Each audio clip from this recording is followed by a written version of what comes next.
Alyx, you alright? What's wrong? I'm fine, Russell. What's up? I'm losing your signal. Alyx? Alyx? If you can still hear me, keep heading in the same direction and try to get above ground. Russell? Russell? Crap.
Whoa.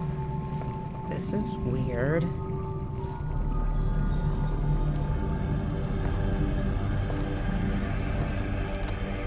During our earliest attempts to raid Alyx, our instinct was to have her react to absolutely everything. But what we learned from playtesting was that Alyx reacting too much could actually be off-putting. Say a player's in a really tense, zombie-filled level, and they're having a great time, but suddenly Alyx is in their head, sounding angry, or frightened, or anxious. These Alyx reactions were creating a disconnect between how the player was feeling and how the character they were role-playing as was feeling. So we took a lot of those out. The Alyx reactions we left in tended to be the ones that were practically universal. Alyx's reaction here to the surreal entrance to the Vort hideout is a good example, where it was just so different from everything the player had seen up until then and kind of takes you by surprise. We watched so many playtests where the player would see it and say, "Whoa, that's weird." So we had Alyx say the same thing a second later, almost like an echo.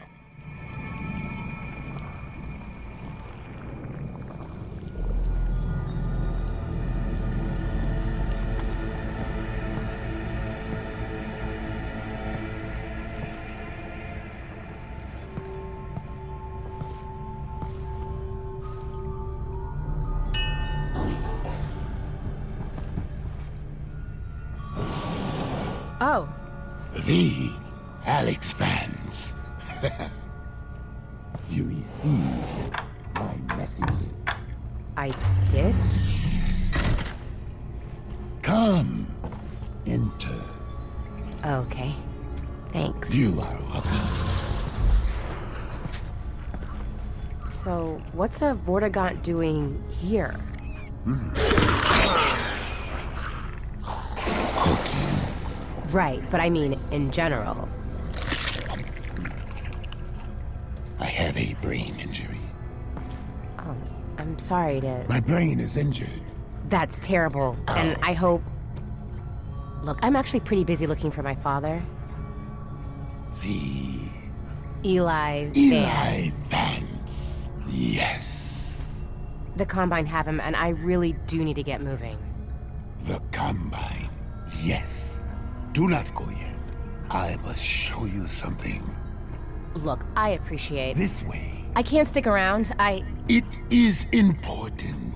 I know, I'm sure it is. The Alyx Vance must go this way anyway. Okay. Uh-oh.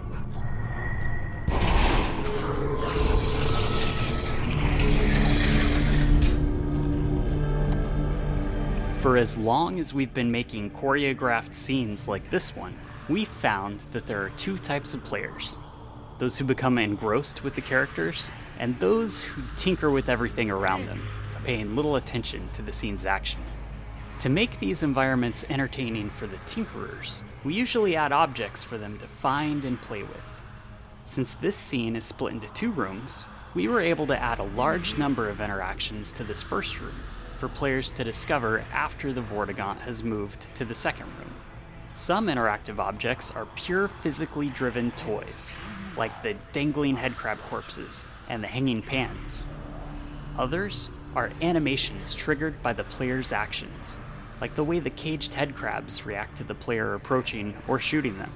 One type of object on the table is a squeezable headcrab heart, which is a remnant from an older version of this scene where the player would revive a wounded Vortigaunt by squeezing nectar from these hearts. While that scene didn't work out, we found the experience too compelling and, well, too gross to completely cut from the game. In here.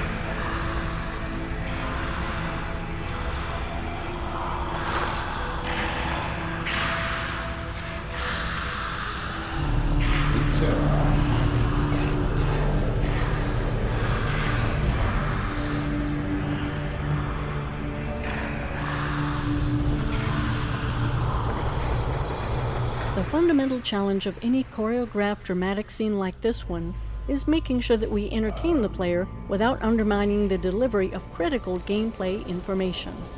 In this case, the player needed to leave this scene with the knowledge that the Vortigaunts have been imprisoned and that the player should seek the Northern Star.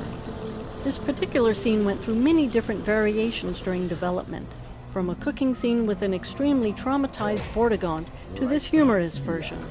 We even experimented with an interaction where the player was required to squeeze the nectar of several headcrab hearts into the Vortigaunt's mouth to revive him. While this was a memorable and novel VR interaction that ensured the player was engaged with the scene, the interactivity on the player's part often resulted in playtesters remembering the actions they took, but not the critical gameplay information. Eventually, we ended up with this more humorous scene, which struck an effective balance between entertainment and goal delivery. Importantly, we also distributed the scene across 2 separate rooms, breaking the information delivery into 2 steps. The first room where the player meets and learns about the state of the Vortigaunt, and the second room where the player is given their new goal. Separating these physically into rooms seemed to help players more reliably retain the critical information delivered in the second room. While this scene did undergo a lot of changes, one story beat remained virtually unchanged from the very first roughed-in version. The moment the Vortigaunt tosses a headcrab carcass down to the player and yells, "Sustenance!" Right from the start, this moment always got a great reaction from playtesters and remained all the way to the final product.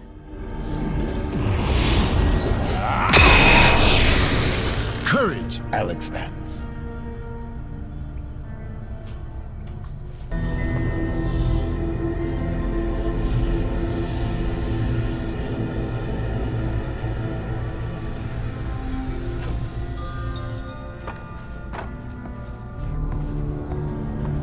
Go!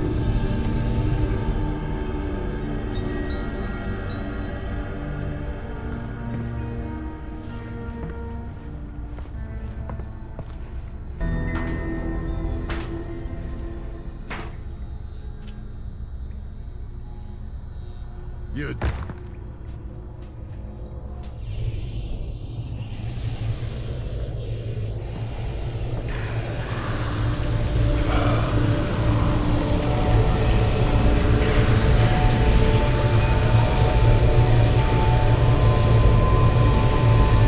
I will help the Alyx lands. Look to the northern star Why? for guidance. Okay, thanks. Are you done helping? I am not. Here. Sustenance. I'll eat it later. Thanks for the help. You will be welcome.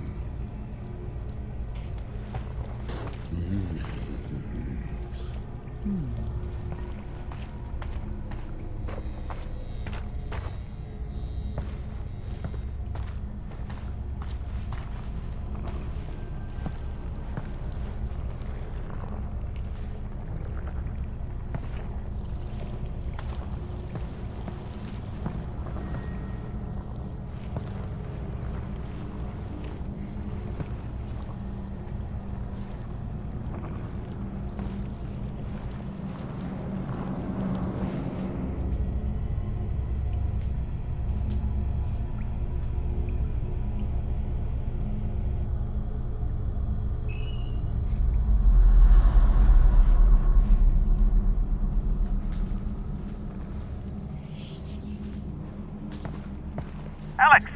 Alyx, the signal's back. Can you hear me? Are you okay? Russell, I'm good. How's Dad? They've got him on the train. He's on the move. You've got to find Fairview Junction before they get there. I'm working on it.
That's weird.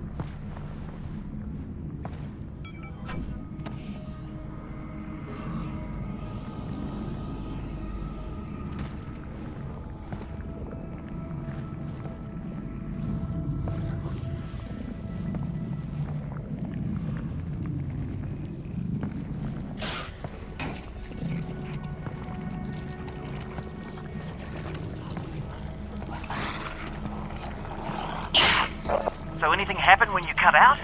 You're not gonna believe this, but I ran into a Vortigaunt. Vortigaunt? What was he doing down there? Hiding. I think he escaped from the Combine. What did he say? Did you ever meet a Vortigaunt? He said crazy Vortigaunt stuff. We spend time on every game design element thinking about how the player is expected to learn of its existence and understand its details. Some design elements are so important that the game experience will break if the player doesn't understand them, while others may just be fun diversions or rewards for exploring the game's systems. Any required element will require work on our part to teach the player. In Half-Life, we try to teach elements in ways that feel as natural as possible, entwined within the core flow of the game so that you don't feel like the game just stopped to teach you something. We don't always succeed, but the attempts usually lead us somewhere interesting. In this case, we need to teach the players about the armored headcrab. The key elements that we want them to understand are that the headcrab is invulnerable on the top, but has a weak spot on its belly. We would also like the player to learn that the headcrab exposes its weak spot right before it jumps, but this isn't required. The player can fall back to shooting the weak spot as the headcrab scrambles around after a leap.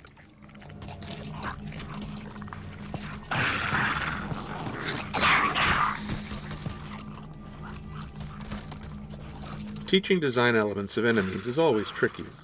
Players have shown us for years that it's really hard to learn something new while under attack. We've also seen that invulnerability, in particular, is a difficult enemy feature to teach. If players are blasting away at an enemy, they are often not paying close attention to the impact feedback. If the enemy is vulnerable in some areas and not others, players may kill the enemy with a spray of gunfire, not realizing that some of their shots did nothing, while others hit critical weak spots. So when we approached the armored headcrab training, we knew we'd need to do significant work. The first step was to avoid placing the player under duress by containing the enemies inside this wire fence. Next, we placed headcrabs at eye level facing the player, exposing their bright, pulsing weak spot. If the player shoots one immediately, they are rewarded with a unique death effect where the headcrab explodes into chunks. This effect is designed to show the player that they did something special to kill this headcrab, as opposed to how they've been killing headcrabs up until now. There are a couple of other pieces in the setup here that are important. A second headcrab is placed right behind the lock the player must shoot to enter the cage, encouraging the player to notice the weak spot and try shooting it. 2 more headcrabs are loose in the cage, scripted to repeatedly attack invisible points on the wire fence. This ensures they are constantly demonstrating the way they expose their weak points before they leap, and this allows players to practice hitting the weak spot from behind the safety of the fence.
With any section of natural entwined training, we've observed that there's rarely any one thing that succeeds in teaching all players, nor do 100% of players leave with the perfect understanding we'd like.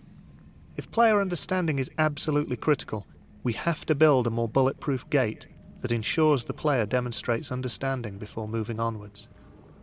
In fact, we do just that when the player acquires the shotgun in the next area. In the case of the armoured headcrab, however, playtesting showed that we could afford to let a few players through with less than perfect understanding. This section gave them enough of a chance to experiment that they got a sense of what was going on, and further encounters with armoured headcrabs solidified it. There was still a lot of iteration on the visual design of the headcrab to further drive home its armour and weak point, and we also added a custom response to shotgun fire. In that case, the armoured headcrab flips over and wriggles for a second, exposing its weak point. This was added to reduce the resource loss we saw happening in players who were still struggling to understand the armoured headcrab mechanics after they acquired the shotgun.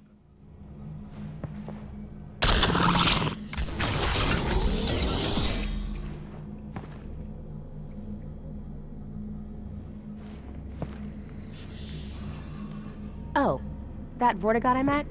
He did give me a headcrab to eat. Oh, great! What did it taste like? Tell me how you feel. Russell. I didn't eat it. Right. Of course you didn't. No, that's the right decision.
Oh, that zombie has a shotgun.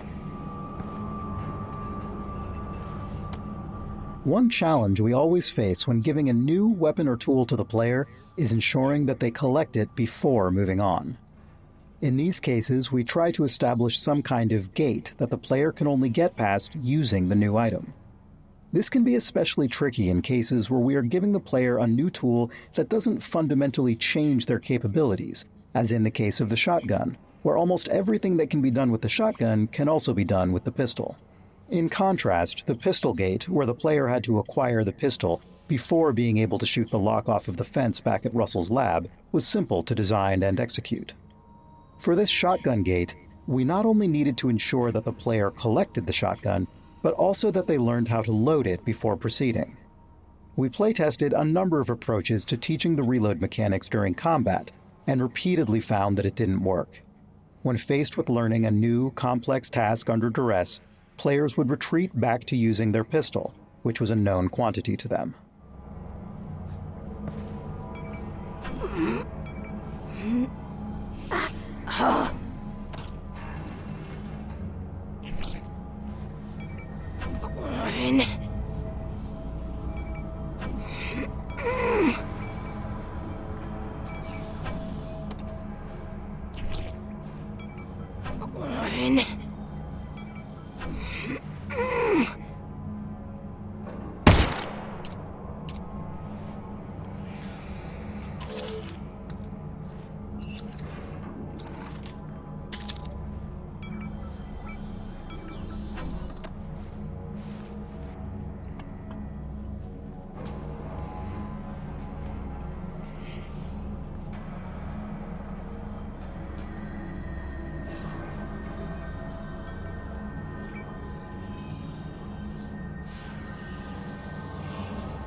Once the player has collected the shotgun, they are only halfway through the shotgun gate. Next, they need to learn how to reload it. To drive home the necessity for the player to learn how to use this new weapon, we added an incoming threat, using a variety of audio and visual effects to sell it. While our goal is to make the player feel like they have a limited amount of time, the time pressure is entirely fake, and everything proceeds based on the player's progress in loading the shotgun for the first time. Once the shotgun has been loaded, a short timer starts, after which zombies burst through the walls. If the player happens to look at the walls before that timer is up, we abort the timer and introduce the zombies. The combination of a timer and a look trigger is a common trick used in places where we'd like the player to see a neat visual moment, but we can't wait forever or the game simply won't progress. The breaking of the walls by the zombies is the final step in opening the shotgun gate. Having new enemies open the way forward when they enter the player's space is a fairly tried and true method, but it's never one we're particularly happy with. It's always a bit too convenient and lacks agency on the player's part. But in a setup like this, which contains a novel puzzle, a new weapon, and its associated mechanics, plus an ambush, we're already dealing with a lot of design complexity packed into a small space, and further additions would complicate the scenario even further.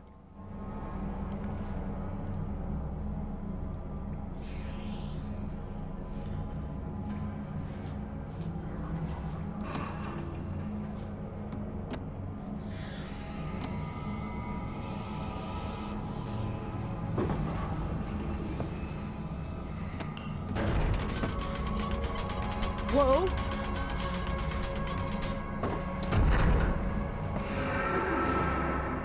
Do you hear that? Yeah. Let's get this shotgun and get out of here.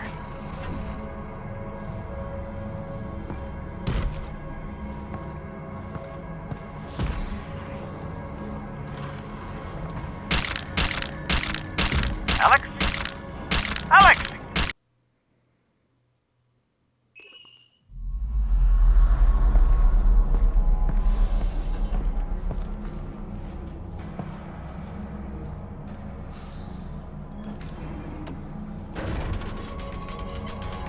Whoa!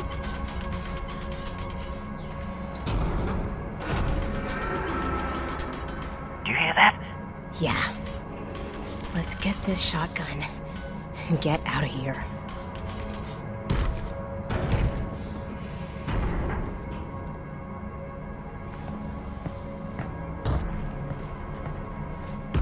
Got it.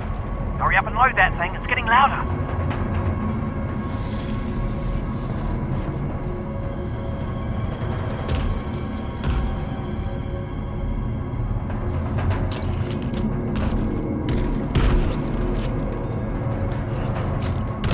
Four shells left.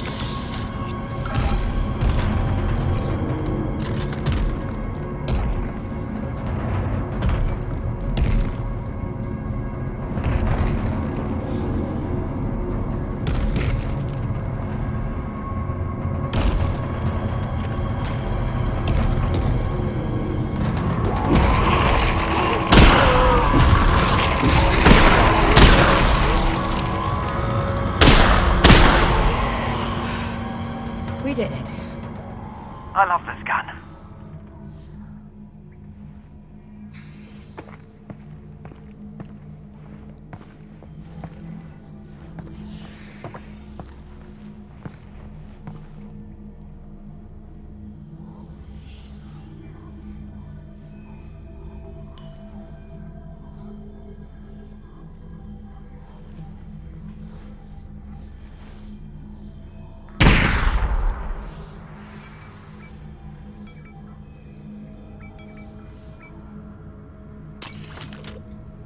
Last two shells.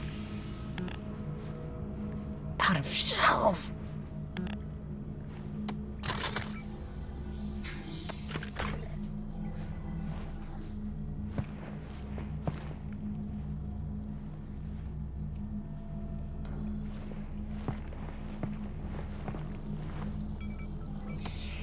The visual design of the shotgun included a number of challenges.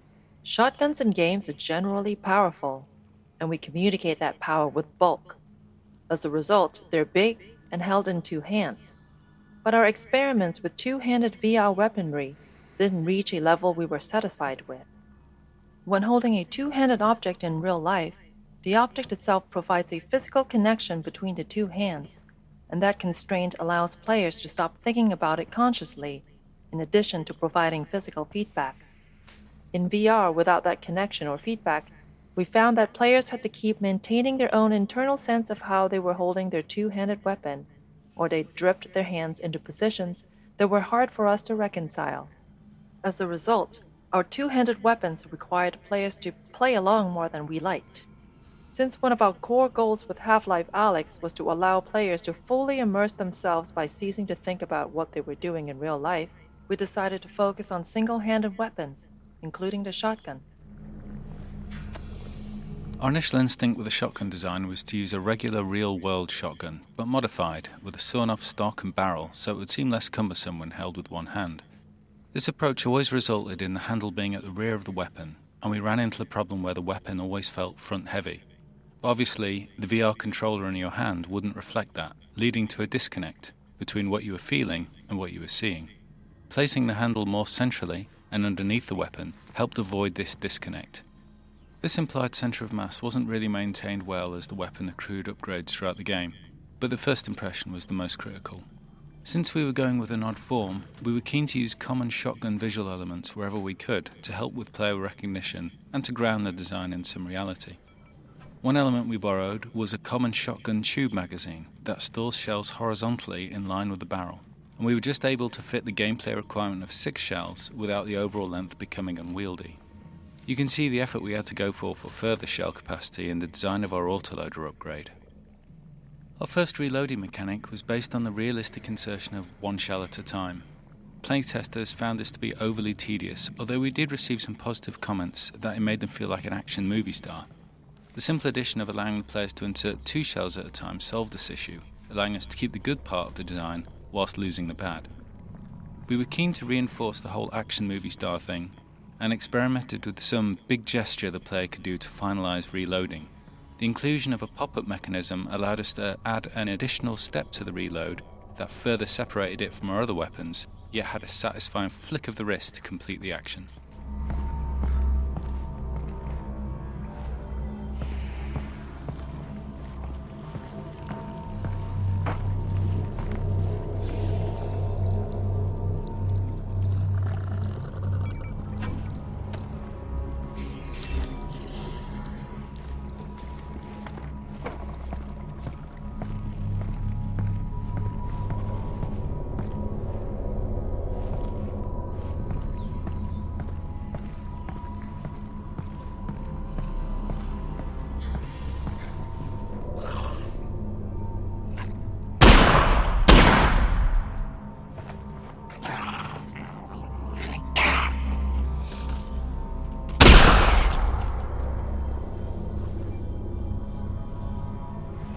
Out of shells.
Alex? Alex, you still there?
dark. You'll need a flashlight.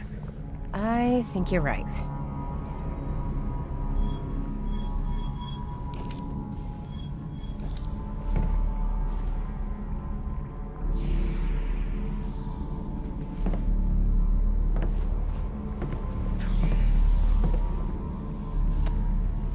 As with the shotgun and the pistol, we needed a gate for the flashlight to ensure the player couldn't proceed without it. We tried a number of designs around the moment where the player collected the flashlight, but they all ended up being about the player picking up an object, and not specific to that object being a flashlight. Given that the flashlight's primary function is to provide light, we felt the gate needed to be an area of darkness. We also really wanted the player to be excited to get the flashlight, and that meant they had to experience darkness before collecting the flashlight. This turned out to be an interesting challenge because we already had many poorly lit areas prior to this, and now we needed an area that was so dark that players would correctly interpret it as a gate. Our initial implementation was simply to ensure there were no lights within the hallway. Unfortunately, playtesting immediately showed that wasn't enough.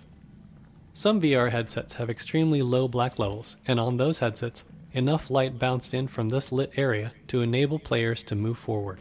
In addition, our low ground fog provided just enough contrast in the dark hallway for players to make out the scene and stumble through it. Even once we removed fog and bounce light in this area, we saw yet other ways that players tried to move forward. Some players would fire their pistol repeatedly, using the muzzle flash as a strobing light source. Others would use the teleport targeting UI to probe the room, because at that point in the project, it had a small light source attached to it. In the end, we disabled muzzle flashes inside the hallway, and the teleport UI lost its light. The final step was the addition of some dialogue from Alyx, commenting on the darkness and her need for a light source. This was aimed at solving a perceptual problem. Up until now, our game has taught players that their goal is to continue moving forward. And any time that forward progress is blocked, it's because there's something in the local area that needs solving. Given that structure, it's entirely rational for players to do everything they can to find some way to see in the darkness ahead. Alyx's dialogue is aimed at telling the player that the game has recognized their attempts to move forward here, but the solution lies elsewhere. Subsequent playtesting showed us that this dialogue, coupled with the brightly lit area containing zombies off to the right, helped tug players past the darkness entrance and on towards the flashlight.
Like hacking and environmental puzzles, toner puzzles like this one are often used to relieve tension from combat and engage the player's mind in a refreshing way. This puzzle introduces a new junction type, which has 2 inputs and 2 outputs, as well as branching circuits. Functionally, it's just a simple airlock. Only one of the main combine gates can be powered on at a time, with an additional wrinkle that the smaller side gate on the return path must be powered down separately. In addition to providing a break between hectic combat encounters, this puzzle is a gameplay mechanic refresher since it's been some time since the player has seen a toner puzzle, and the next ones start to ramp up in complexity.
Left.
never survive a jump from this height.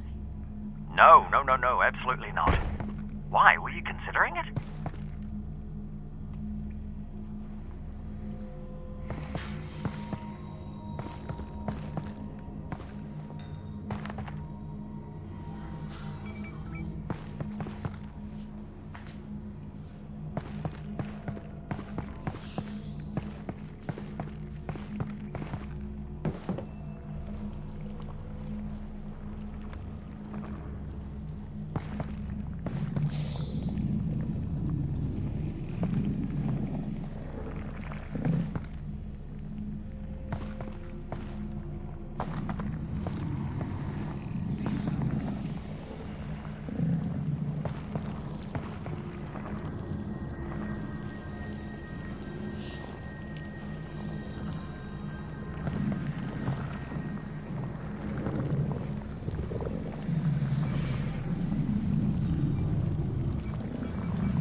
Last 4 shells.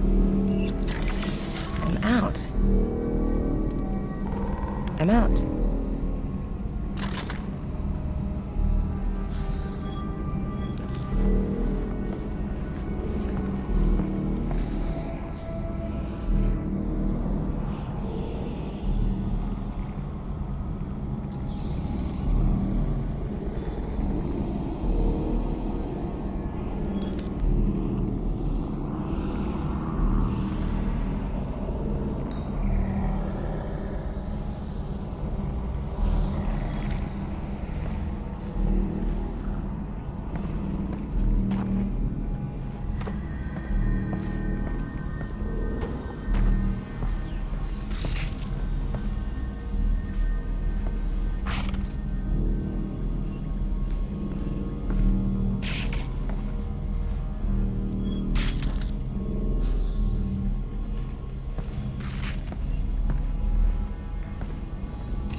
dark.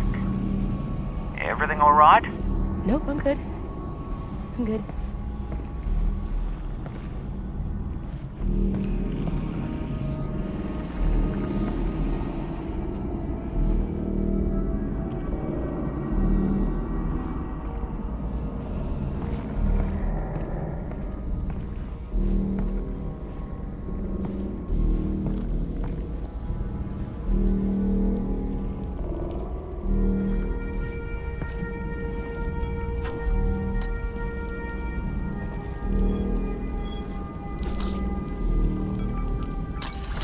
Last floor.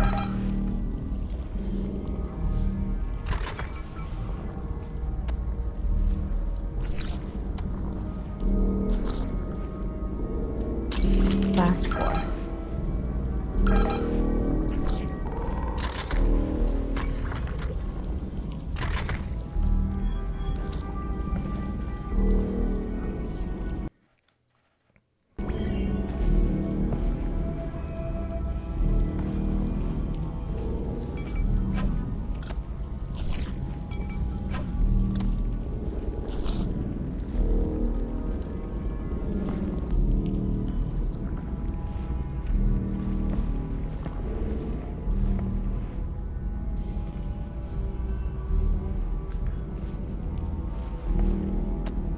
In prior Half-Life games, the flashlight was attached to the player's body, which meant that it always illuminated the world from the same angle, relative to the player's point of view.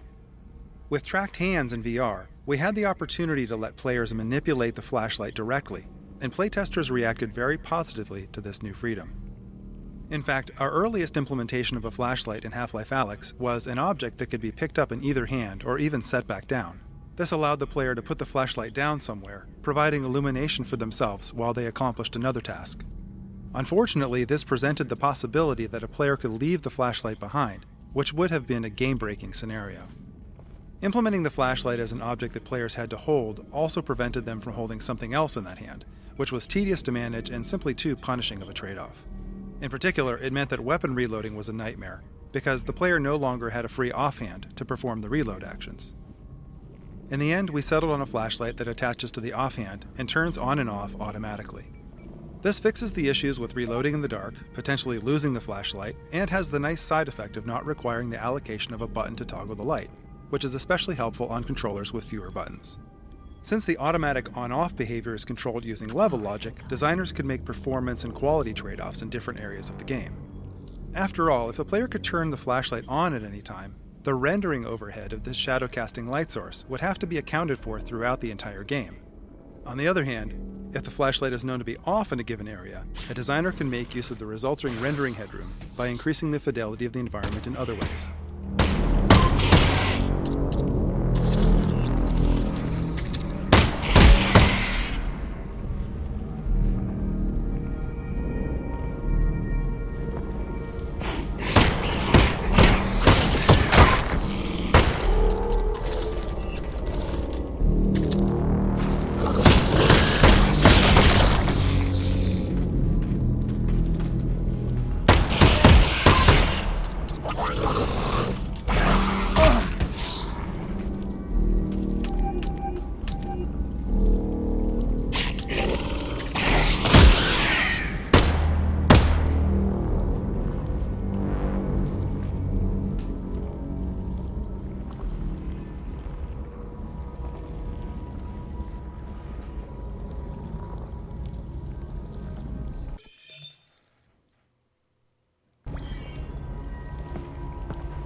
This is fine.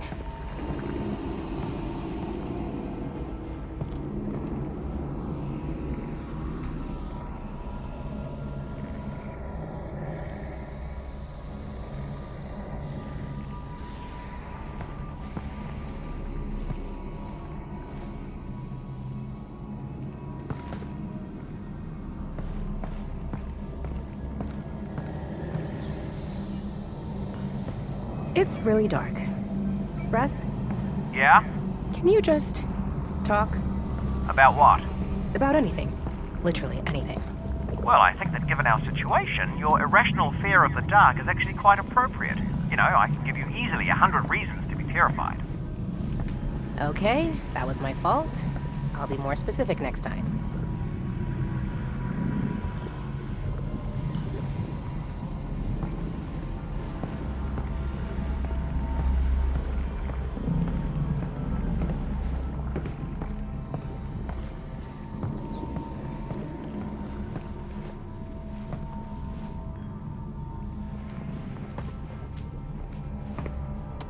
Shortly after adding the flashlight to the game, we discovered that playtesters would frequently brace their gun hand with their flashlight hand. This meant that the players had to orient their flashlight hand awkwardly to align the light with their aim. We decided to make this an automatic behavior of the offhand whenever it was brought close to the grip of the gun. If you do this, you'll see that the offhand grips the gun in a natural pose, and the flashlight aligns with the aim. In fact, if you look closely at the end of the flashlight, you'll notice that it has a ball joint. This allows the flashlight to articulate based on whether the offhand is gripping the gun or not. The ball joint has 4 different orientations, one for each gun, and a neutral orientation for when the player is not supporting the gun to aim. These 4 orientations ensure that the flashlight is always pointed in an ideal direction for the player.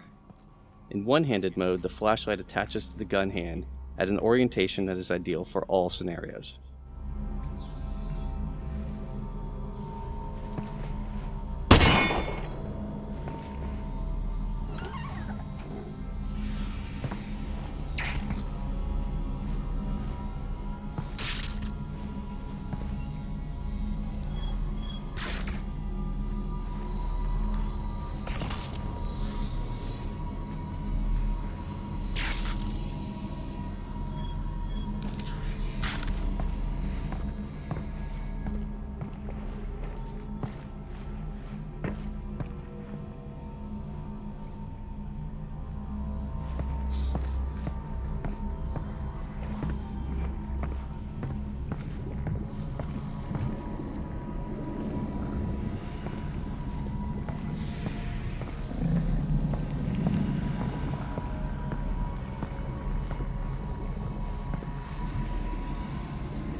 Last 3.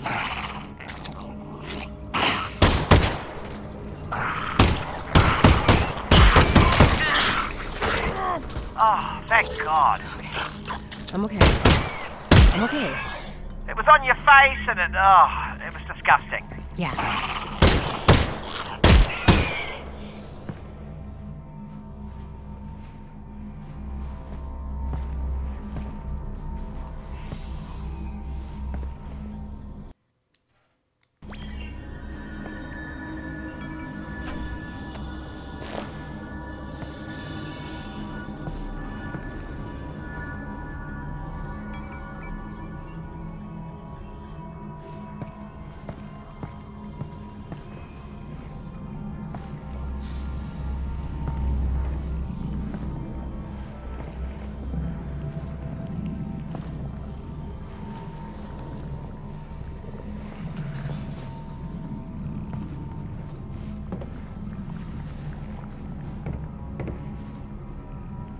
All right, Russ.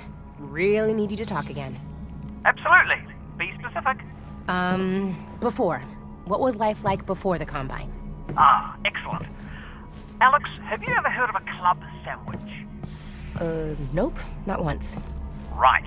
To make a club sandwich, you need to start with bread. Not from a bread line, from a bakery across the street. Baked that day, okay? You add tomatoes, lettuce, not vegetable paste, fresh. Then you add bacon. That's from an animal we used to call the pig. You toast the bread and you put all that inside it. You guys had all that? That's insane. It is, and I'm not done. Then you add a second sandwich on top of the first one. You put ham in it, also from a pig, and turkey from an animal we used to call the turkey, and more tomato, more lettuce, and a bunch of other things I'm forgetting.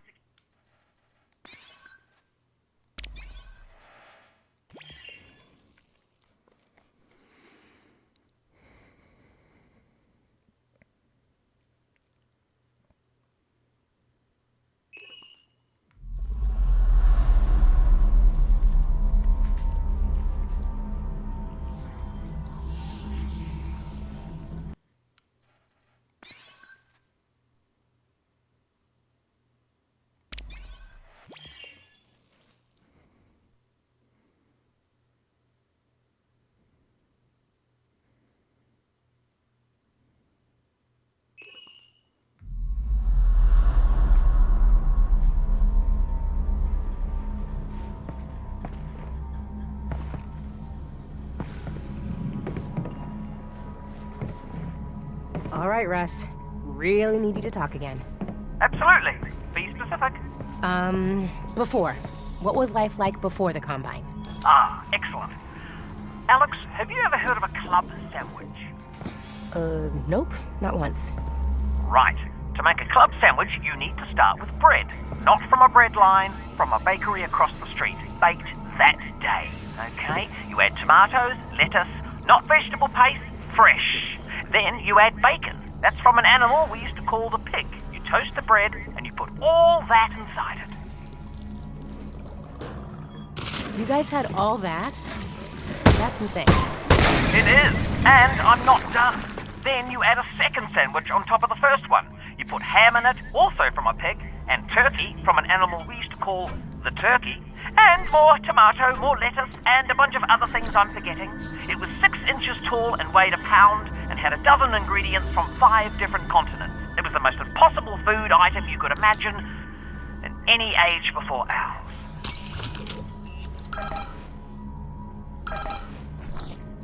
Wow. I know, right? That is...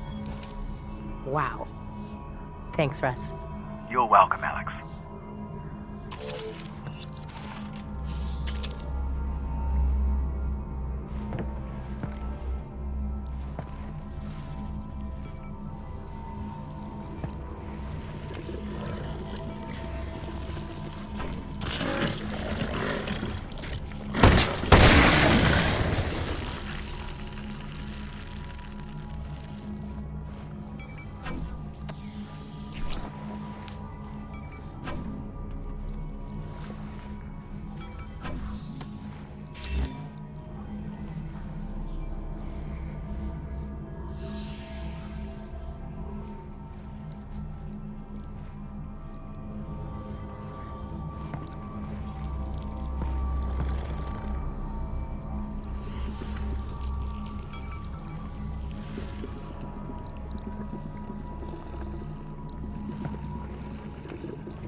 When the writers create a new character, we try to write a variety of material from that character's perspective to help find their voice. What motivates them? What do they sound like? How do they relate to other characters? It's helpful to know the answers to questions like this early in a project, particularly when working with a team, where different people might end up writing for that character. The club sandwich story that Russell tells in this section started out as one of these writing exercises. The writing team wrote pages and pages of Russell telling Alyx stories about life before the Combine, getting irritated with her, telling bad jokes, pretty much the whole emotional spectrum. As we refined Russell's character, almost all of that fell by the wayside. We needed to do that work to get to Russell, but most of it didn't sound like Russell anymore. Later in the project, we decided to make Alyx scared of the dark, so we needed Russell to talk a lot in this section to keep Alyx company. It didn't matter what he was saying, it just had to be this voice in the darkness that she was grabbing onto. And then we remembered, hey, didn't we write a rambling sandwich monologue a year ago? And the club sandwich speech was resurrected.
Last 4 shells.